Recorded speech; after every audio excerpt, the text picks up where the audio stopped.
وَجَعَلْنَا اللَّيْلَ لِبَاسًا، رات کو ہم نے لباس بنایا جو سب چیزوں کو ڈھانپ دیتی ہے، اور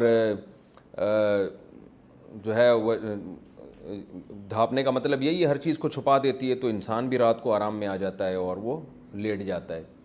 تو اصل سونے کی جو ہے نا جو وقت ہے وہ رات ہے، اور دن میں بھی سونا ہے تھوڑی دیر، جس کو قیلولہ کہا جاتا ہے، اس کا بھی قرآن مجید میں ذکر ہے، اور آپ صلی اللہ علیہ وسلم نے بھی اس کی تاکید فرمائی، قیلوا فإن الشیطان لا یقیل، قیلولہ کیا کرو اس لیے کہ شیطان قیلولہ نہیں کرتا۔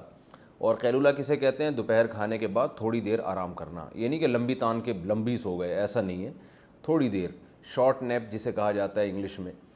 تو دوپہر کو تھوڑی دیر آرام کرنا یہ بھی حدیث سے ثابت ہے، اور رات کو سونا یہ تو قرآن و سنت سے ویسے ہی ثابت ہے، آپ صلی اللہ علیہ وسلم کا معمول بھی تھا۔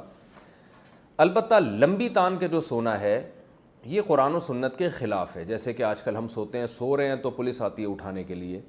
اس کی دلیل بھی قرآن مجید میں کانوا قلیلا من اللیل ما یہجعون، فرمایا یہ راتوں کو بہت تھوڑا سویا کرتے تھے، دن میں تو ویسے ہی تھوڑا سونا ہے، تو رات کو بھی اتنا نہیں جتنا پبلک سو رہی ہے، اس کی نسبت تھوڑا۔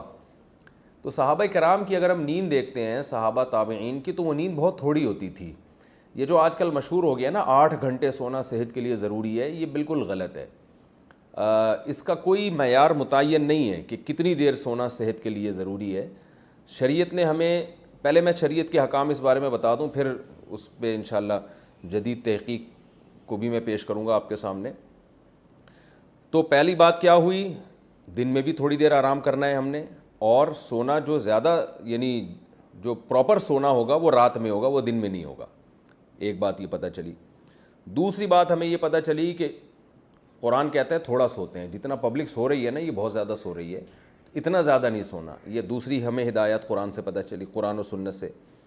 تیسری ہدایت ہمیں یہ پتہ چلی ہے کہ جلدی سونا ہے رات کو۔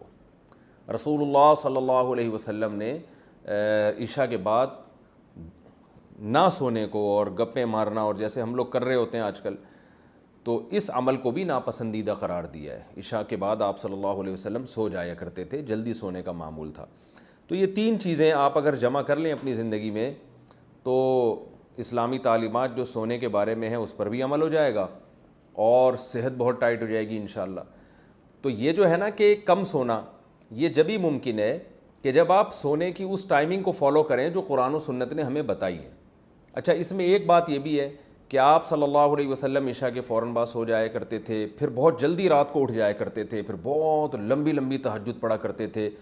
تو پھر فجر کی نماز سے، فرض نماز سے تھوڑی دیر پہلے آپ تھوڑی دیر آرام کیا کرتے تھے، بہت مختصر سی نیند ہوا کرتی تھی وہ فجر کی سنتوں کے بعد، یعنی ساری رات تہجد پڑھی آپ صلی اللہ علیہ وسلم نے، پھر صبح صادق ہوئی تو 2 رکعت سنت پڑھی، سنت جو مؤکدہ ہیں فجر کی، اس کے بعد تھوڑی دیر آپ آرام کرتے تھے سنت اور فرض کے درمیان میں، بہت مختصر سا لیٹ جایا کرتے تھے تھوڑی دیر۔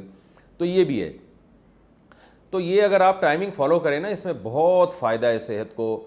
اور لیکن اس میں ایک چیز یہ ہے کہ اس ٹائمنگ کو اور اتنی کم نیند کہ بہت تھوڑا سونا، یہ جبھی ممکن ہے جب آپ کی باقی صحت اچھی ہو اور سونے کی اسی ٹائمنگ کو فالو کریں آپ۔